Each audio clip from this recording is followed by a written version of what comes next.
Hello everybody, क्या हाल चाल। मैं हूं अफजल करीम और आप सभी का रिप्रोडक्शन इन ऑर्गेनिज्म के लेक्चर नंबर 2 में द मोस्ट वेलकम है। तो चलिए आइए, आज का टारगेट क्या है फर्स्ट ऑफ ऑल हम देखते हैं। टुडेज टारगेट टुडेज टारगेट आज का सबसे पहला गोल है life span of some organism some organism okay, जो एनसीईआरटी में दिया हुआ है क्वेश्चन के टाइप में कि आपको भरना है। ठीक है, उसके बाद जो है रिप्रोडक्शन में असेक्सुअल रिप्रोडक्शन तो हमने देख लिया था। रिप्रोडक्शन में आज देखेंगे सेक्सुअल रिप्रोडक्शन स्टार्ट कर देंगे। ठीक है, ये 2 दिन और चलेगा सेक्सुअल रिप्रोडक्शन। ओके, तो चलिए आइए स्टार्ट करते हैं with the heading of life span of some organism. Life span of some organism. हाँ, लाइफ स्पेन क्या होता है, डेफिनेशन तो हमने लिखा दिया था। Life span of some organism some organism life span of some organism. सबसे पहला ऑर्गेनिज्म है हमारा आ, क्या है, एलिफेंट। उसके बाद देखेंगे रोज, horse,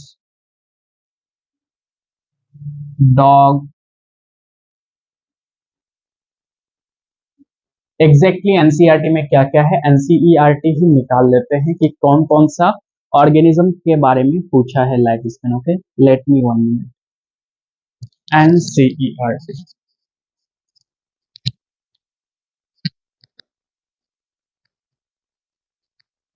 horse, dog. Okay, sequence में अगर लिखें, सीक्वेंस में ही लिख देते हैं जो एनसीईआरटी का पैटर्न है। डॉग है, ठीक है, बटरफ्लाई, बटरफ्लाई है, क्रो है, क्रो। 6 में क्या है, बनाना tree,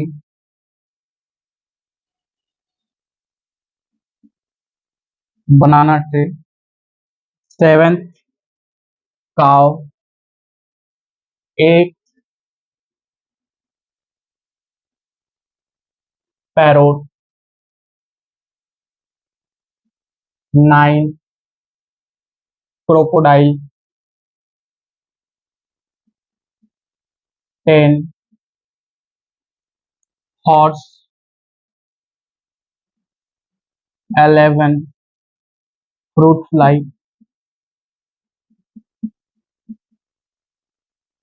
12 rice plant, rice plant, 13 tortoise,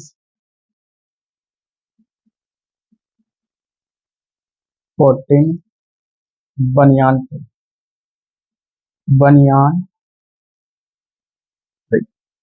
इन सब के बारे में लाइफ स्पेन पूछा है। कुछ कुछ का एनसीईआरटी खुद दे रखा है और कुछ कुछ का लाइफ स्पेन पूछा है कि आप खोज करके कहीं से भी डेटा निकाल करके बताइए। तो एलिफेंट का 74 on an average life span होता है। ये गारंटी नहीं है कि 74 ही ईयर्स तक एलिफेंट जी सकता है। On an average life span, जैसे कि ह्यूमंस का on an average life span अभी डिक्रीज कर गया है, 60 ईयर्स का हो गया है। मोर्टिलिटी रेट भी काफी कम हुआ है, मोर्टिलिटी रेट भी काफी कम हुआ है। इसका रीजन क्या है कि मेडिकल फैसिलिटीज बढ़ गया है। तो मेडिकल फैसिलिटीज बढ़ने के कारण कहीं ना कहीं पॉपुलेशन भी इंक्रीज कर रहा है एज अ ह्यूमन अगर हम देखें तो, और इंडिया का पॉपुलेशन तो एक्सीड कर रहा है।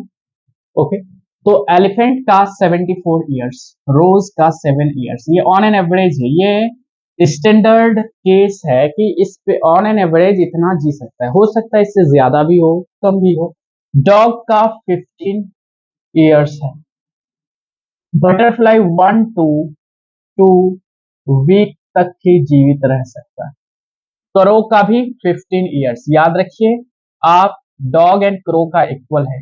बनाना ट्री 25 ईयर्स, बट हम लोग क्या करते हैं, जो नॉर्मली हम लोगों के गांव देहात में बनाना का ट्री होता है 6 मंथ 7 मंथ, ज्यादा ड्यूरेशन का हो जाता है ना, तो 25 ईयर्स तक ये लाइफ स्पेन हो सकता है इसका। काव का 20 ईयर्स तक लाइफ स्पेन होता है। हाँ, ठीक है। पैरोट का अगर देखें तो 140 ईयर्स, हमने कल भी आपको बताया था कि पैरोट और क्रो को कंपैरिजन किया था। क्रो 15 ईयर्स, पैरोट उसका 9 टाइम्स यानी 140 ईयर्स।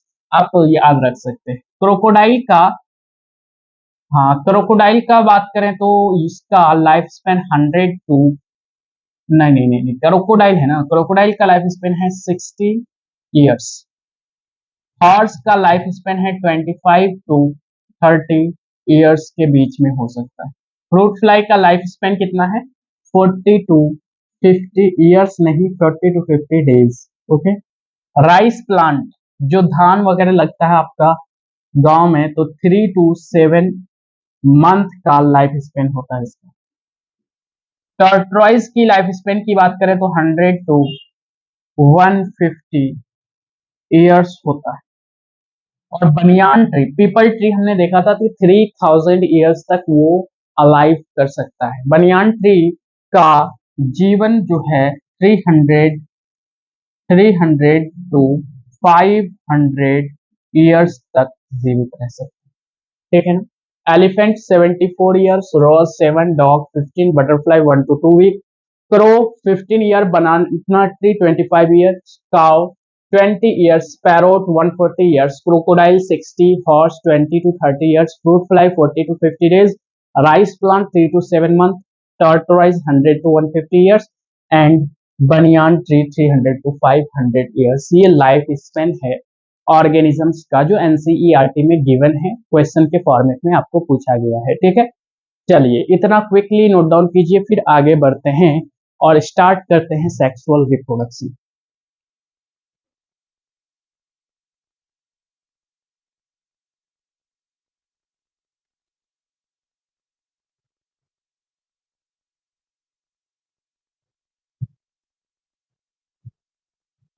चलिए आप लोग स्क्रीन को पॉज करके भी नोट डाउन कर सकते हैं।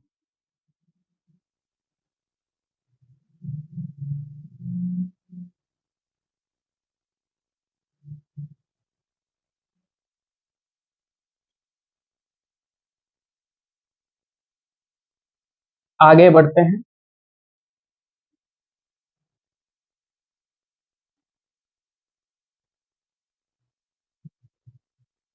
अब स्टार्ट करते हैं सेक्सुअल रिप्रोडक्शन। सेक्सुअल रिप्रोडक्शन एक मेथड है जिसमें दो इंडिविजुअल मिलकर के इस मेथड को कंप्लीट करते हैं। आज ये फिनिश नहीं होगा, कॉमन कॉमन पॉइंट्स देखते हैं। फर्स्ट ऑफ ऑल, इसमें टू गैमेट्स का फ्यूजन होता है। टू गैमेट्स क्या करते हैं, फ्यूज करते हैं। और ये जो दोनों गैमेट्स है, either by either by same individual से भी हो सकता है, और डिफरेंट इंडिविजुअल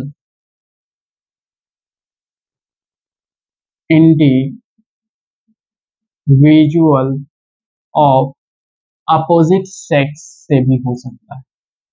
अपोजिट सेक्स से भी हो सकता है, आइदर बाई सेम इंडिविजुअल और different individual of opposite sex से सेक्सुअल रिप्रोडक्शन परफॉर्म होता है। सेक्सुअल रिप्रोडक्शन एसेक्सुअल की तुलना में थोड़ा सा इलेबोरेट मैकेनिज्म है। इलेबोरेट मतलब कॉम्प्लेक्सिटीज यहाँ पे ज्यादा है, इलेबोरेट टाइम टेकिंग लगता है, and complex mechanism, complex mechanism किसके रिस्पेक्ट में, as respect to asexual reproduction, asexual reproduction, reproduction, asexual reproduction में गैमेट्स का फॉर्मेशन हो भी सकता है, नहीं भी, वहां पे सिंगल ही पेरेंट का इन्वॉल्वमेंट, सिंगल ही कंसेंट चाहिए, एक ही का कंसेंट चाहिए तो वो काम तो प्रॉपर हो जाएगा। जैसे कि कोई भी काम, चाहे हम ही हैं, अगर खुद पर ही निर्भर है कोई भी काम तो हम खुद स्वयं कर सकते हैं, बट दूसरे का कंसेंट भी उसमें चाहिए, तो उसमें तो कंसेंट लेने में टाइम टेकिंग प्रोसेस होगा ही ना। तो यहाँ पे दो इंडिविजुअल इन्वॉल्व है तो दोनों का कंसेंट जरूरी है, ठीक है। Elaborate complex mechanism as respect to asexual reproduction, sexual reproduction थोड़ा सा इलेबोरेट और कॉम्प्लेक्स मैकेनिज्म है, आप लिख सकते हैं टाइम टेकिंग मैकेनिज्म थोड़ा सा ज्यादा होता है एसेक्सुअल रिप्रोडक्शन के कंपैरिजन में। हमने एसेक्सुअल रिप्रोडक्शन में बात किया था कि ऑफस्प्रिंग जो होगा, ऑफ स्प्रिंग जो होगा किसमें, एसेक्सुअल रिप्रोडक्शन में, जब हमने बात किया था कि ऑफस्प्रिंग आइडेंटिकल होता है, क्या होता है, identical to their parents, but यहाँ पे आइडेंटिकल नहीं होगा क्योंकि दो इंडिविजुअल के मेल से बनता है, तो ऑफस्प्रिंग्स जो है not identical, not identical to their parent, identical नहीं होगा टू देयर पेरेंट्स के, ओके, आइडेंटिकल नहीं है। तो ये थोड़ा सा मोटा मोटी बात हुआ था। अब सेक्सुअल रिप्रोडक्शन के क्या क्या इवेंट्स है, pre fertilisation, fertilisation and post fertilisation, उसके बाद जो है कहानी स्टार्ट होती है, तो हम यहीं तक थोड़ा सा आज के लिए रखते हैं और pre fertilisation, fertilisation and post fertilisation कल के लेक्चर में कराएंगे, ठीक है। तो इलेबोरेट कॉम्प्लेक्स मैकेनिज्म है as respect to asexual reproduction. उससे पहले आपको जानने की रिक्वायरमेंट है क्या कि आपका जो लाइफ का फेज है, यानी phases of life, phases of life, आपका लाइफ कैसे आगे बढ़ता है, कोई भी इंडिविजुअल का लाइफ में कैसे आगे बढ़ता है। कोई भी इंडिविजुअल जो है उसमें सेक्सुअल रिप्रोडक्शन की टेंडेंसी, यानी एक फेज होता है रिप्रोडक्टिव फेज, क्या होता है, रिप्रोडक्टिव फेज, ऐसे लिखते हैं, एक फेज होता है रिप्रोडक्टिव फेज, डक्टिव फेज, एक फेज क्या होता है, रिप्रोडक्टिव फेज। कोई भी इंडिविजुअल में फेजेस ऑफ लाइफ पढ़ रहे हैं, फेजेस ऑफ लाइफ में एक फेज होता है रिप्रोडक्टिव फेज। अब इस फेज से पहले यानी बिफोर अगर हम बात करें, क्या बात करें, बिफोर, इस फेज से पहले, बिफोर बात करें, द फेज ऑफ कौन सा, रिप्रोडक्टिव फेज, रिप्रोडक्टिव फेज से पहले आता है जुवेनाइल फेज, जुवेनाइल फेज, क्या आता है, juvenile phase, juvenile phase in case of animals बोला जाता है। लेकिन अगर यही जुवेनाइल फेज यानी रिप्रोडक्टिव फेज, क्योंकि प्लांट्स और एनिमल्स दोनों में ही रिप्रोडक्टिव फेज आता है, तो रिप्रोडक्टिव फेज से पहले एनिमल्स के केस में जुवेनाइल फेज बोला जाता है और प्लांट्स के केस में वेजिटेटिव फेज बोला जाता है, वेजिटेटिव फेज बोला जाता है। ये वो फेज है जहां पे ऑर्गेनिजम्स इमेच्योर होता है in plants, okay, in plants, okay. Vegetative phase या जुवेनाइल फेज वो फेज है जहां पे ऑर्गेनिज्म रिप्रोड्यूस करने की टेंडेंसी में नहीं होता है। तो रिप्रोडक्टिव फेज से पहले क्या आता है, जुवेनाइल फेज या फिर vegetative phase. Vegetative phase plants के केस में कहते हैं जुवेनाइल फेज, एनिमल्स के केस में कहते हैं। एंड आफ्टर रिप्रोडक्टिव फेज अगर हम बात करते हैं कि रिप्रोडक्टिव फेज के बाद में क्या आएगा, तो रिप्रोडक्टिव फेज के बाद क्या आएगा, सेनेसेंस फेज। क्या आता है,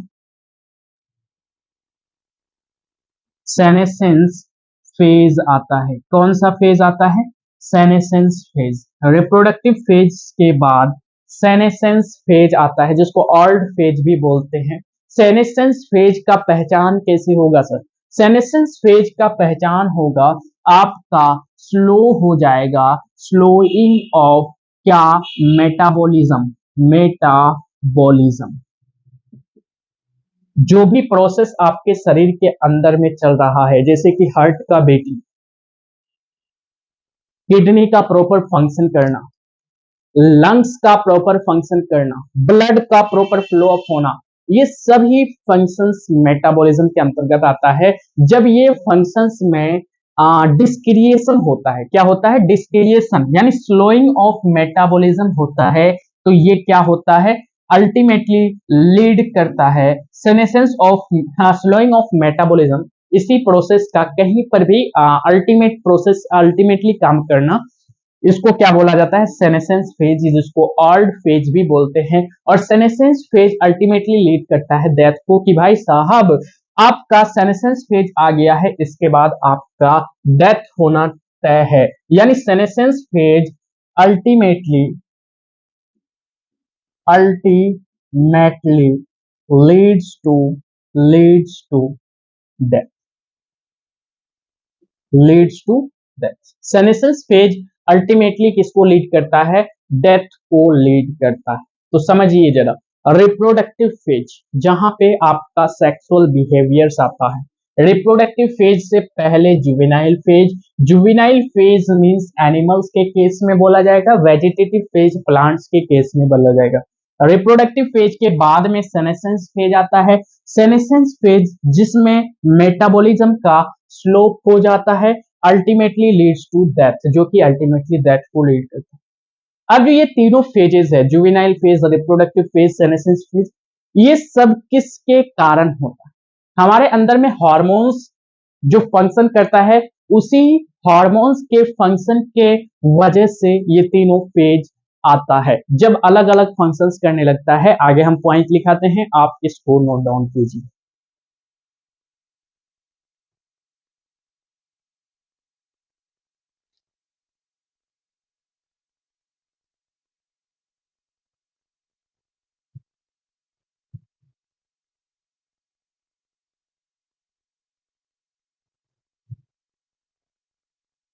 ओके, हो गया। चलिए स्क्रीन को पॉज करके भी नोट डाउन कर सकते हैं।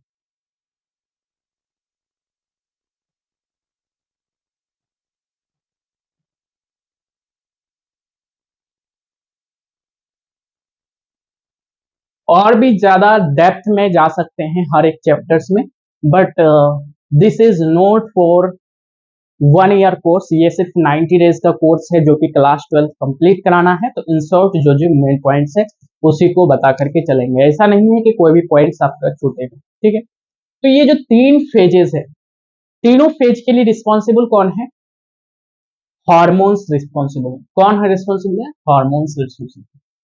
यानी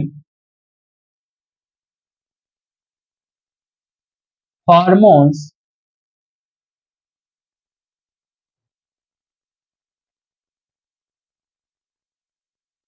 ऐसे लिखिए, in organisms, in organisms hormones are hormones are responsible responsible for the changes, या फिर लिखिए ट्रांजिशन, क्योंकि इंग्लिश ही है, कोई भी वर्ड यूज कर सकते हैं। ट्रांजिशन बिटवीन थ्री फेजेस या of three phases, these three phases, these three phases, okay, these three phases। और फेजेस क्या है, क्रिस्टल क्लियर होना चाहिए कि फेजेस आपका है, पहला रिप्रोडक्टिव फेज से पहले जुवेनाइल फेज लिख भी सकते हैं, या फिर क्या लिखें, यहाँ पे तो लिख ही नहीं, ठीक है। तो ये कहानी है।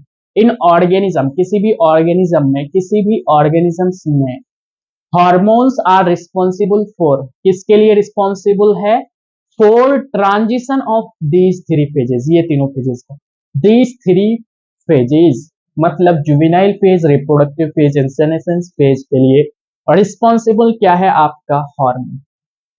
चलिए थोड़ा सा हम एनिमल्स के बारे में चर्चा करते हैं। ऑर्गेनिजम्स में एनिमल्स और प्लांट्स दोनों आता है। इन एनिमल्स, इन एनिमल्स, एनिमल्स में अगर हम देखते हैं तो जो आपका पहला, एनिमल्स के केस में पहला फेज क्या है, juvenile phase. In animals juvenile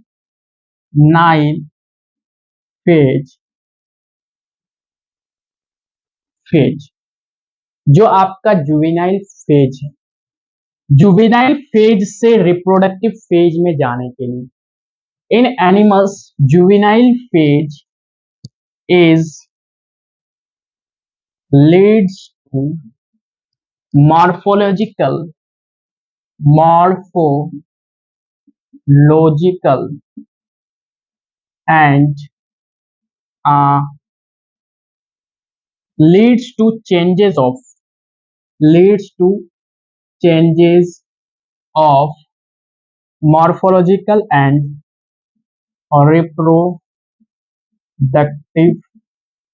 behavior, reproductive behavior, behavior that ultimately, that ultimately leads to reproductive, reproductive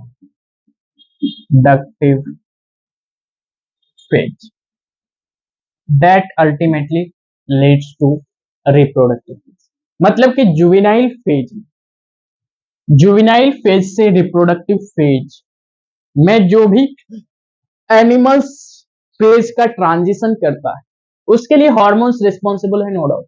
लेकिन हार्मोन्स क्या करता है, सम मॉर्फोलॉजिकल, बाहरी दिखने में बनावट, मॉर्फोलॉजिकल मतलब external appearance, and reproductive behaviour में चेंजेस आता है, रिप्रोडक्टिव बिहेवियर में चेंजेस आता है, दैट अल्टीमेटली लीड्स टू, यही क्या बोलता है कि आपका फेज का ट्रांजिशन हो गया, that means you are falling in the reproductive phase. Okay okay. अब रिप्रोडक्टिव फेज से सेनेसेंस फेज आता है जिसको ओल्ड फेज भी बोलते हैं। लेकिन रिप्रोडक्टिव फेज में क्या होता है, एनिमल्स के केस में अगर आप देखें तो,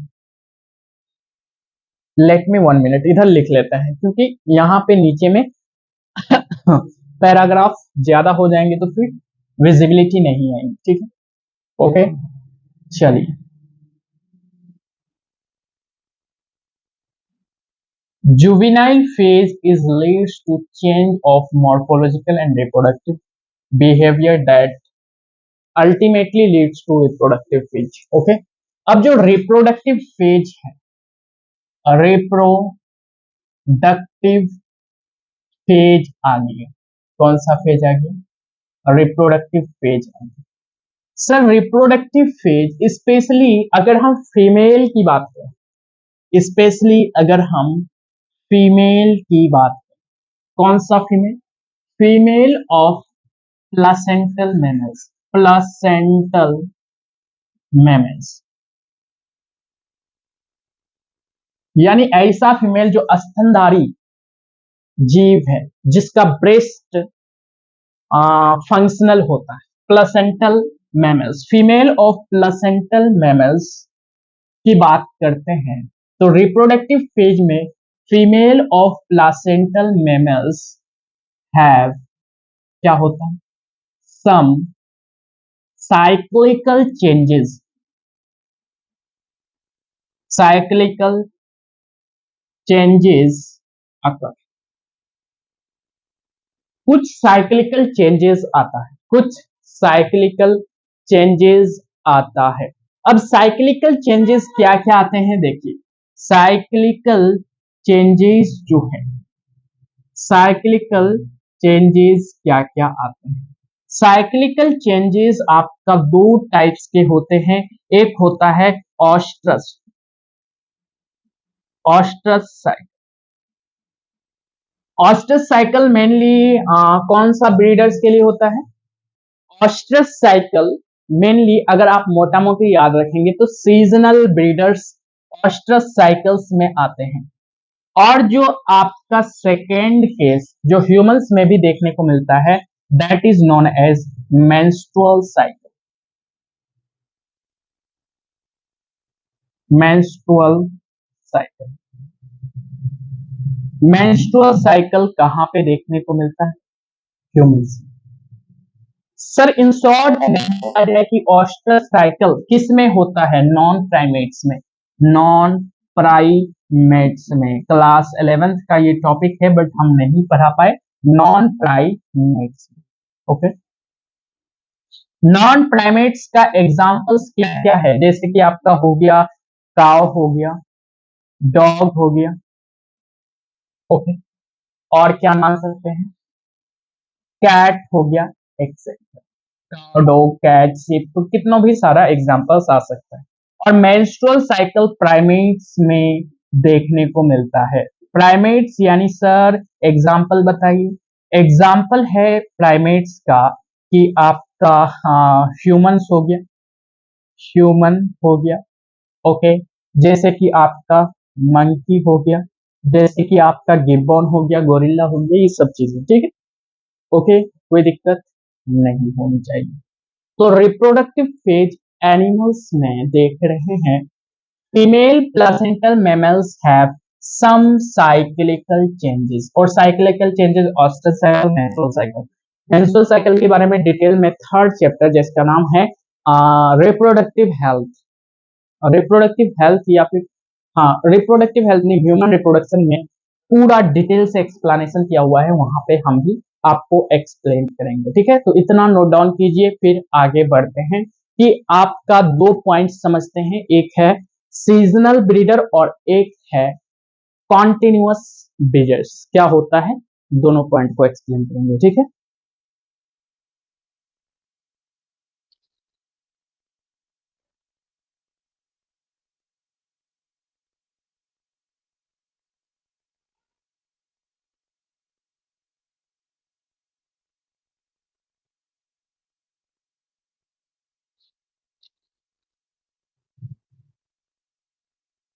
चलिए आगे बढ़ते हैं।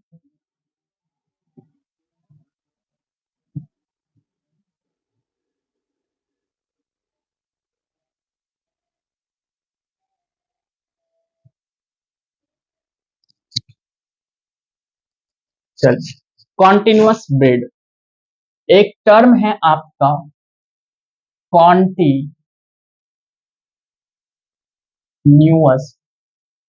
Breeders.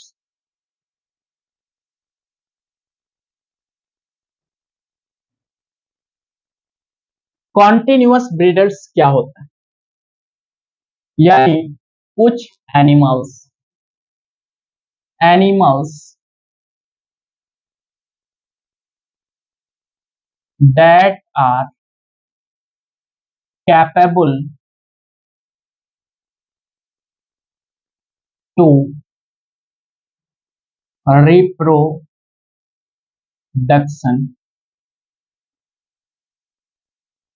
throughout throughout their reproductive phase.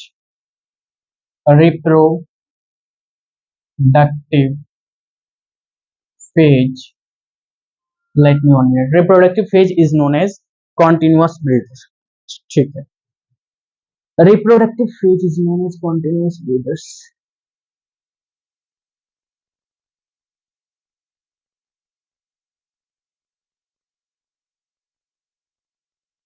कहाँ से? Reproductive phase is known as, is called या is known as continuous breeding, is known as continuous breeders.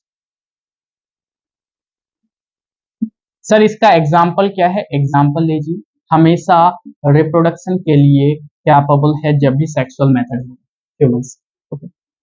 ये है कॉन्टिन्यूअस ब्रीडर, मतलब एनिमल्स जो है दैट आर कैपेबल टू, जिसको आप लिख सकते हैं that are always capable to reproduction, यहां तक भी छोड़ सकते हैं animals that are capable to reproduction throughout their reproductive phase, यानी जितना देर तक रिप्रोडक्टिव फेज इसका चलता है वो कॉन्टिन्यूअसली हर एक समय पर रिप्रोडक्शन बेबी कंसीव करने के लिए कैपेबल होता है, that is known as continuous breeding. Okay. और एक पॉइंट क्या है? एक पॉइंट है seasonal, seasonal breeders. Seasonal breeders क्या होता है सर इसका? Animals that are capable only, capable to reproduction, आप लिख सकते हैं डेफिनेशन क्या? एनिमल्स, ऐसा animals, animals that are, that are capable of reproduction, capable of reproduction only in proper season, season of their reproductive phase, reproductive phase, यानी जो reproductive phase में ही सिर्फ किसके, जो रिप्रोडक्टिव फेज में सीजन्स आने पर रिप्रोडक्शन के लिए कैपेबल होता है उसको सीजनल ब्रीडर कहते हैं। जैसे कि आपका हो गया डॉग, जिसमें बहुत ज्यादा हाईली सेक्सुअल बिहेवियर्स आता है, डॉग, डॉग हो गया, कैट हो गया, गॉट हो गया, काव हो गया, आप कई सारे एग्जांपल्स एक्सेट्रा इसमें लिख सकते, seasonal breeders. Okay, seasonal breeders, ठीक है। तो यहां तक हो गया। अब जो है कुछ एनिमल्स की बात, प्लांट्स की बात करें, जैसे कि बम्बू ट्री अपना लाइफ टाइम में, पूरा का पूरा लाइफ में एक ही बार इसमें फ्लावर आता है। फ्लावर आता है मतलब, फ्लावर कहने का मतलब क्या है? लेट मी 1 मिनट, आप लोग इसको नोट डाउन कर लीजिए। फ्लावर जो है एक रिप्रोडक्टिव स्ट्रक्चर है, किसमें? प्लांट्स में। प्लांट्स में रिप्रोडक्टिव स्ट्रक्चर फ्लावर्स है, ठीक है। तो आप नोट डाउन कीजिए, फिर आगे बढ़ते हैं।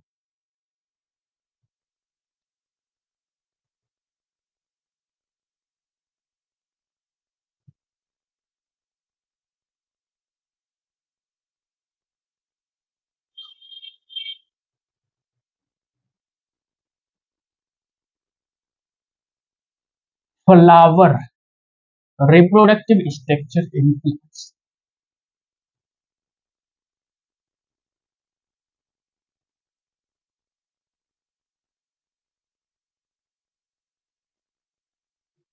in plants, प्लांट्स की बात करते हैं तो सबसे पहला पॉइंट आता है कि इसमें सेक्सुअल रिप्रोडक्टिव स्ट्रक्चर क्या है? सेक्सुअल रिप्रोडक्टिव स्ट्रक्चर क्या है? सेक्सुअल रिप्रोडक्टिव स्ट्रक्चर जो इसमें होता है ना, फ्लावर होता है। क्या होता है? सेक्सुअल रिप्रोडक्टिव स्ट्रक्चर क्या होता है? फ्लावर होता है। अब जब भी फ्लावर की बात आती है, स्पेशल केस में हम देखते हैं कि एक आपका आता है बम्बू ट्री, जो एनसीईआरटी में भी दिया हुआ है, बम्बू ट्री, बम्बू ट्री या बम्बू प्लांट आप बोल सकते हैं। बम्बू ट्री, इसमें फ्लावर ओनली वंस, एक ही बार आता है इन दियर, इन दियर लाइफ टाइम, यानी जीवन काल में सिर्फ और सिर्फ एक ही बार इसमें फ्लावर आता है, किसमें? Bamboo tree. और वो भी फ्लावर कब आता है? आफ्टर बम्बू ट्री का एज जब 50 से 100 के बाद, यानी जब भी बम्बू ट्री का एज 50 टू 100 के बाद आता है तब उसमें फ्लावर्स आता है। और जो फ्लावर आता है ना बम्बू ट्री में, फ्लावर में बहुत ज्यादा लार्ज नंबर ऑफ फ्रूट्स होता है। दे प्रोड्यूस, आप ऐसे लिख सकते हैं, प्रोड्यूस, ये क्या करता है, प्रोड्यूस करता है large number of, large number of fruits को। और large number of fruits produce करने के बाद आफ्टर डेट एंड ये मर जाता है, फाइनली डाई हो जाता है। इसी तरीके से एक प्लांट है स्ट्रोबिलेंथस कुन्थियाना, जिसको नीला कुरंजी भी बोलते हैं। यहाँ पे नहीं हटेगा, ठीक, उस पेज में लिखते हैं स्ट्रोबिलेंथस कुन्थियाना, स्ट्रोबिलेंथस कुन्थियाना क्या नाम है। सेकेंड केस अगर हम देखें, एक प्लांट है स्ट्रो बी लेंथस, लेंथस कुन्थियाना, स्ट्रोबिलेंथस कुन्थियाना, जिसको आप कॉमनली क्या बोलते हैं, नीला कुरंजी, नीला कुरंजी क्या बोला जाता है, नीला कुरंजी। स्ट्रोबिलेंथस कुन्थियाना ये तो रिप्रोड्यूस करता है, एक बार लाइफ में नहीं करता है, बट जब भी करता है फ्लावर जो इसमें आता है, फ्लावर वंस एक बार आता है in every, every 12 years, 12 years, अरे भाई साहब 12 साल में एक बार फ्लावर आता है इसमें, किसमें, स्ट्रोबिलेंथस कुन्थियाना। और स्ट्रोबिलेंथस कुन्थियाना आई थिंक 2008 में आया था, 2008 या 6 में इसमें फ्लावर आया था। तो 12 साल बाद, 2008 में अगर आया था तो उससे 12 साल 2020 में भी आया होगा, है ना, हाँ 2020 में भी शायद आया था। तो इसको जो है स्ट्रोबिलेंथस कुन्थियाना, जिसका नाम है नीला कुरंजी, इसका फ्लावर को आदमी शौक से देखने जाता है, यानी ये टूरिस्ट के लिए अट्रैक्टिव होता है, ठीक है, टूरिस्ट के लिए क्या होता है, अट्रैक्टिव होता है। स्ट्रोबिलेंथस कुन्थियाना 12 साल में एक ही बार फ्लावर आता है, हर साल नहीं आता है, इसलिए ये टूरिस्ट के लिए जो है अमेजिंग बात हो गया, अमेजिंग बात हो गया, ठीक है, स्ट्रोबिलेंथस कुन्थियाना। अब उसके बाद अगर हम बात करते हैं आ, जो सेक्सुअल रिप्रोडक्शन है उसके फेजेस के बारे में, कि कौन कौन सा इवेंट्स होता है, इवेंट्स ऑफ सेक्सुअल रिप्रोडक्शन, तो आप इतना नोट डाउन कीजिए। 3 इवेंट्स होता है, pre fertilisation, fertilisation and post fertilisation, जो कल के लेक्चर में आपको बताया जाएगा। चल,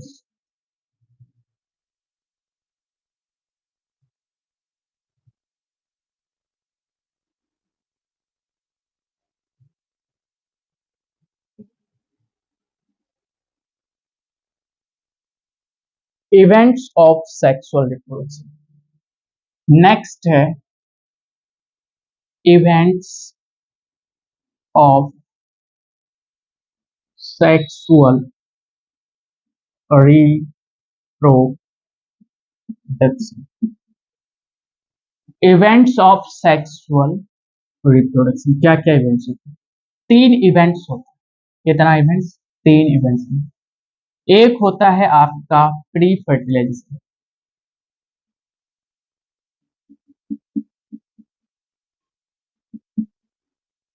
एक होता है फर्टिलाइजेशन, फर्टिलाइजेशन,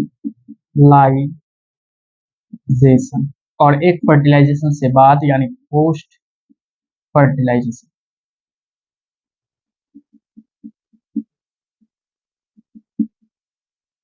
यानी pre fertilisation, fertilisation and post fertilisation, जिसका डिटेल में एक्सप्लेनेशन आपको कल के लेक्चर में किया जाएगा, ठीक है। आप इतना लिख सकते हैं कि इसको कैरेक्टराइज, कैसे कैरेक्टराइज किया जाता है, कैरेक्टराइज्ड, कैरेक्टराइज्ड बाय, सबसे पहला fusion of male and male and female gametes. Okay. दूसरा formation of zygote, formation of zygote. और तीसरा एम्ब्रियोजेनेसिस।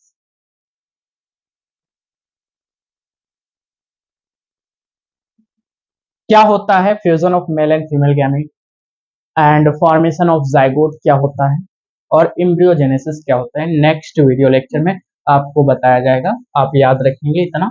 यहाँ से हम कंटिन्यू करेंगे कि प्री फर्टिलाइजेशन किसको बोलते हैं, फर्टिलाइजेशन किसको बोलते हैं, और पोस्ट फर्टिलाइजेशन किसको बोलते हैं। ठीक है, तो आपका कंप्लीट हुआ डे 2 बायोलॉजी। ठीक है, चलिए फिर मिलते हैं नेक्स्ट वीडियो लेक्चर में। तब तक के लिए ओके बाय।